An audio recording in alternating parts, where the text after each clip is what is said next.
The sun poured softly through the lace curtains that lined the windows of Rose Hill Nursing Home, draping the corridors in a gentle gold. You could hear the creak of wheelchairs rolling across polished linoleum, the quiet rustle of newspapers read aloud, and the low hum of a vintage radio playing something from before anyone could remember. There was a smell of lavender, hand soap, and something faintly metallic, the usual mixture in places like these. In room 12B, old Mr. Hargrove was struggling to sit up again. That's when Shadow padded in. He didn't make a sound. He never did. Just a soft scrape of claws on the floor, just enough for the old man to lift his head, blink once behind thick glasses, and whisper, "You came back." Shadow, a massive, grizzled German shepherd with a streak of gray like smoke across his muzzle, pressed his body against the bed's edge.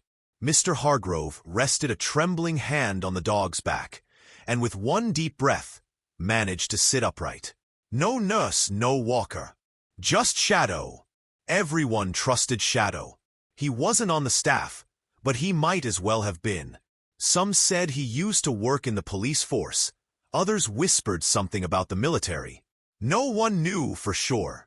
All they knew was he arrived one spring morning 2 years ago, with a scar across his left shoulder, a thick file nobody could read, and eyes that had seen too much. But there was gentleness in him, a way he lay next to residents who never had visitors, a way he stopped by rooms of those close to the end, as if to say, "I'm here. You're not alone." He was more than a therapy dog, something deeper. That morning, after his quiet rounds, Shadow did something he'd never done before. He stopped dead in the hallway. It was the south corridor, the one by the old storage wing, with broken beds and rusted wheelchairs. Nobody went there anymore. Shadow's ears perked. His fur stood on end. He took one slow step forward, lowered his head, and let out a deep, guttural growl that rolled like distant thunder. Then he stared, not at a person, not at an animal, but at a wall, a plain, beige-painted stretch of drywall. No door, no sign, just an empty wall between room 29 and the old linen closet. He growled again, louder, sharper, his teeth bared for a moment. A few nurses passed, glancing nervously. One muttered, "Must be a mouse," and moved on. But Shadow didn't move. He stood there, waiting, watching. Only one person noticed his eyes didn't look angry. They looked haunted. The Cedarwood Hills retirement home looked like a dream for growing old. Gentle sun over polished floors, flower beds in bloom year-round, and silence that felt like reverence, not absence. That was the first thing Clara noticed on her first day. How quiet it was, like the building forgot how to breathe out loud. She'd been there 2 weeks, 28, fresh off hospital jobs that smelled of bleach and resignation. Cedarwood felt different, softer. It had a heart, and it had Shadow. Shadow was a black German shepherd with silver flecks on his snout and a limp in his back leg. Residents adored him. They said he was retired K9, 6 years on the force, 2 gunshot wounds, 3 saves from burning buildings, more drug busts than anyone could count. Now, he was Cedarwood's soul. He belonged to the home, but never to anyone. He picked who he trusted. And somehow he picked Clara. It started on her 3rd night shift. Thunder rolled in, low, guttural, trembling the windows.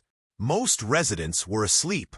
Clara found Shadow curled tightly in a corner near the supply closet, trembling. She crouched next to him. Hey, big guy. You're okay." He didn't move, didn't blink. She put her hand gently on his back, slow, steady pressure. He flinched, then relaxed. She stayed for 30 minutes, her hand on his ribs, feeling each breath grow steadier. After that, he followed her everywhere.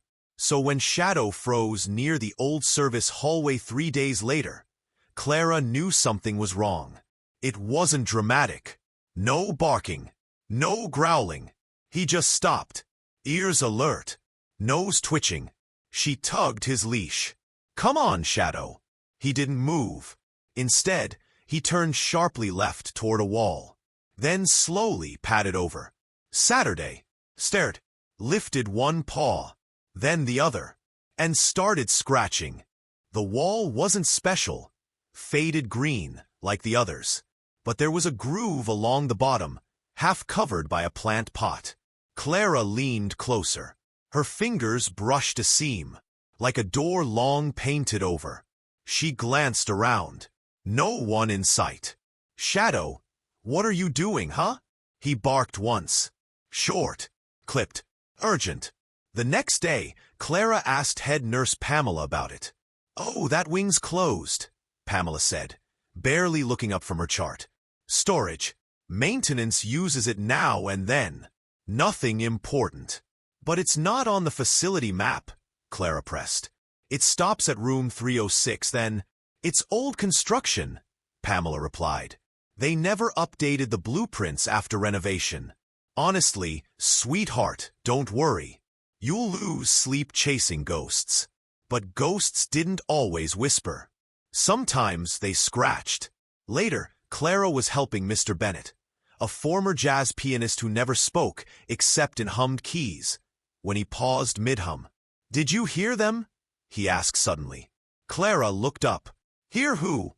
His pale, clouded eyes flicked toward the West Wing hallway. "The ones who cried behind the wall." Before they stopped, she knelt beside him. "Mr. Bennett, when did you hear that?" But he was humming again. The moment gone. That night, Shadow refused to enter the recreation room. He sniffed the doorway, growled, and backed away.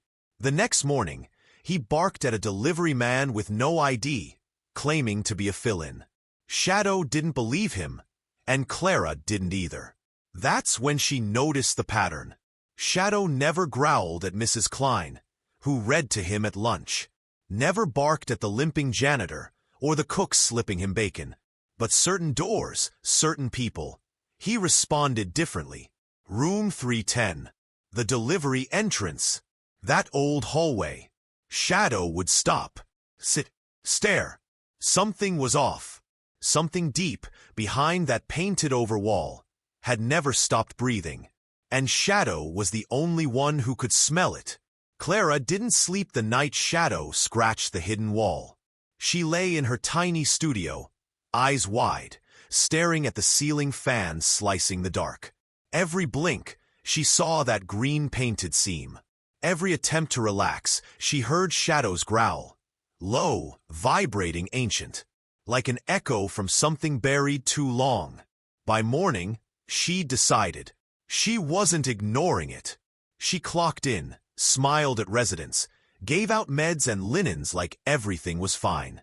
But she was watching, counting steps, memorizing patrols, noting who went where. At 2:12 p.m., she followed an orderly she didn't recognize. His badge was flipped, face turned away, pushing a rattling cart toward the West Wing. She kept her distance. He stopped at the dead-end wall. And she saw it. A motion. Subtle. The baseboard shifted, pulling back like a drawer. Inside, a keypad. 6 digits.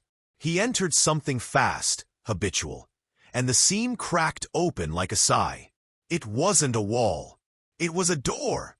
He disappeared inside with the cart. 30 seconds later, it shut silently. Seamless. Vanished. Clara backed away, heart hammering. That night, she returned. Shadow was with her.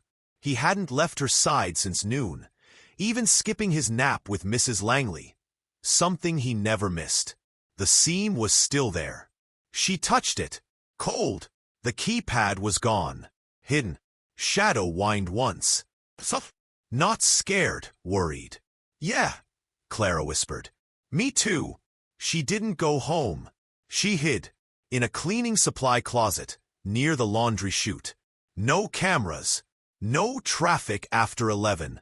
She curled up behind the mop bucket with a flashlight and a peanut butter sandwich. Shadow lay beside her, head on her thigh, breath warm against her jeans. At nearly 1 a.m., they heard it. Soft wheels, rubber soles, the same cart. She peeked through the door's crack. Same man, same quiet pace. He opened the seam, slipped inside. This time, she moved. She waited until the seam clicked shut, then crossed the hallway in 3 silent steps. Her heart pounded like a siren. She ran her fingers along the edge. There, a tiny depression in the molding. She pressed it, heard a faint hiss. The panel slid open, exposing the keypad. 6 digits. What could it be? She thought back. The delivery van's license plate last week.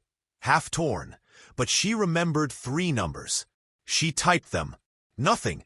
Tried again. Nothing. Shadow pawed the wall. Stopped. Looked at her. She tried one more combo. Her birthday. Stupid, maybe. Click. The seam opened. Behind it, darkness. Cold air. Stairs. She looked at Shadow. Stay, she whispered. Shadow growled. Yeah, thought so. They went together. The staircase was metal. Rusty. Steep. The air grew damp, then sterile. Like hospitals, but older. Forgotten. At the bottom, a corridor. Fluorescent lights flickering. Clara turned off her flashlight. Let her eyes adjust. Doors lined the hallway. No labels. Just numbers on brass plates. All locked. Then voices. She ducked into an alcove. Held her breath. 2 people passed. White coats. Quiet conversation. Reclassification. Subject 13 was not terminated. Ellis won't like this. She was supposed to be gone years ago. Gerald warned them. He always warns them. The voices faded. Clara waited. Move fast. Shadow ahead, sniffing every corner. Finally, a room at the end. Number 213. The keypad beeped. The door unlocked. Inside, an old patient room. Stark. Windowless. 1 hospital bed. And someone in it. A woman. Pale. Eyes open. Alive. She blinked once. Slow. Focused. Emily, she whispered. Clara froze. No. My name's Clara. The woman swallowed hard. Voice dry. They told me you wouldn't come back. I haven't been here before. They all say that. Clara stepped closer. What's your name? The woman's eyes flicked to the door. Back to Clara. I was subject 13. Clara felt the air leave her lungs. I think they forgot to kill me, the woman said. Or maybe I just didn't die right. Shadow growled. Not at her. At the wall behind them. A shadow moved. Clara spun, flashlight up, just in time to see a figure disappear down a side hallway. Fast. Not running. Floating. She didn't wait. She unstrapped subject 13, supported her weight, and looked at Shadow. Out. Now. They made it to the stairwell, but the door was locked again. Behind them, alarms. Not fire alarms. Security. Red strobes flickered. Sirens wailed low, like a warning growl that never ended. Clara kicked at the door. Shadow barked, twice sharply. Behind them, footsteps. Move, she said. Shadow lunged. He didn't bite. Didn't need to. The first guard fell under 85 pounds of K9 fury. Clara yanked subject 13 through the hallway as a second guard raised a taser. Shadow spun, grabbed the man's wrist in midair, yanked it down. The taser fired into the floor. Clara slammed the emergency fire panel. Clang.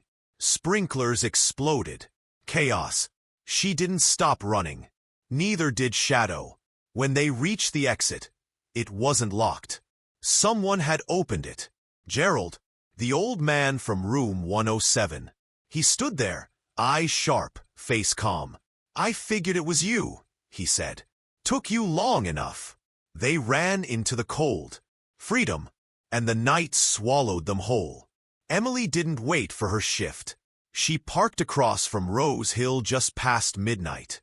The windows glowed soft, sleepy, like nothing had ever gone wrong. But Emily knew better now.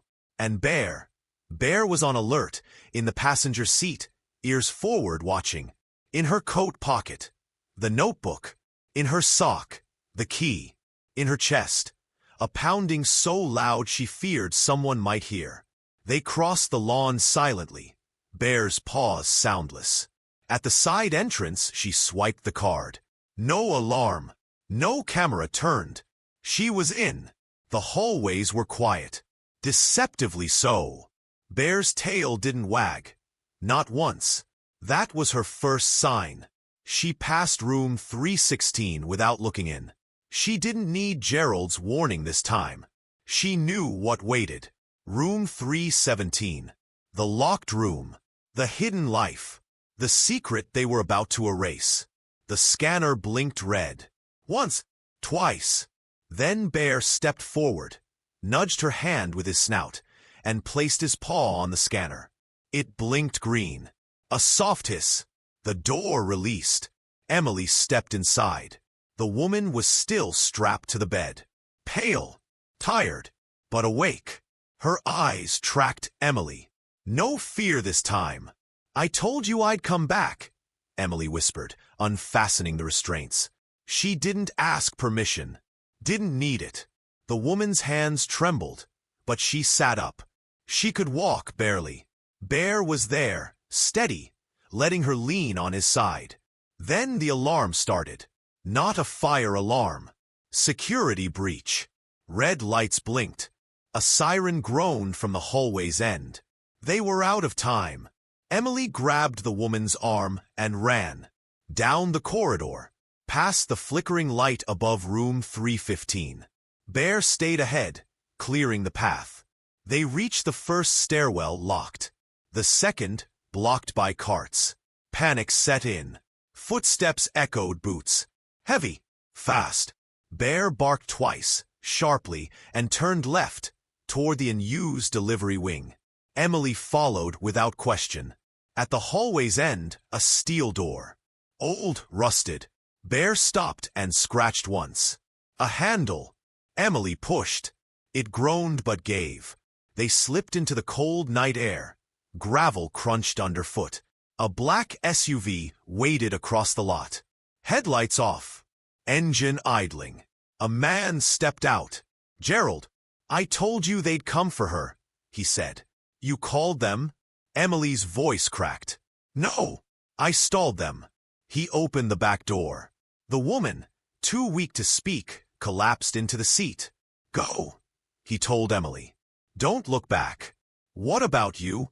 I was already buried. They won't come for me again. Bear didn't wait. He jumped into the passenger side. Emily climbed in. Started the engine. Drove. No one followed. For hours, they drove in silence. No words. Just road and breath, and the soft clicking of Bear's claws against the dashboard with every turn. They stopped at a motel 2 towns over. Cheap. Quiet. Cash only. Emily didn't sleep. The woman, subject 13, curled up under the blanket and didn't move. She looked almost peaceful, but Emily knew peace wasn't real. Not after what she'd seen. She pulled the notebook from her pocket. More names. More rooms. More terminated subjects.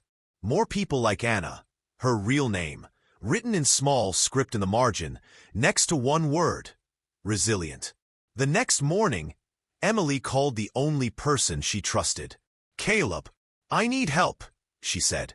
I have her. She's safe. For now. Emily, he said. What the hell did you do? I listened to a dog. They met in a safe house 2 days later. Anna was eating toast. Slowly. Deliberately. No tears. No full sentences. But when Bear walked in, she smiled. Just a little. It was her first real emotion. Emily handed the notebook to the investigator Caleb brought. He flipped through slow. Silent. This is beyond illegal, he muttered. Buried black ops kind of work. Emily nodded. They tried to make her forget, she said. But Bear didn't. Outside, the world kept moving.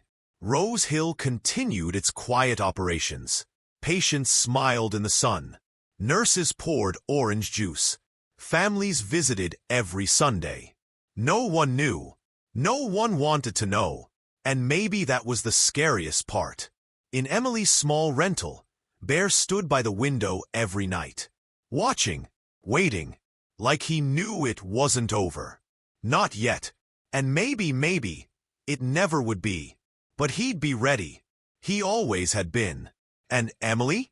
She finally understood what it meant to listen when no one else would. It's been 3 weeks since they escaped.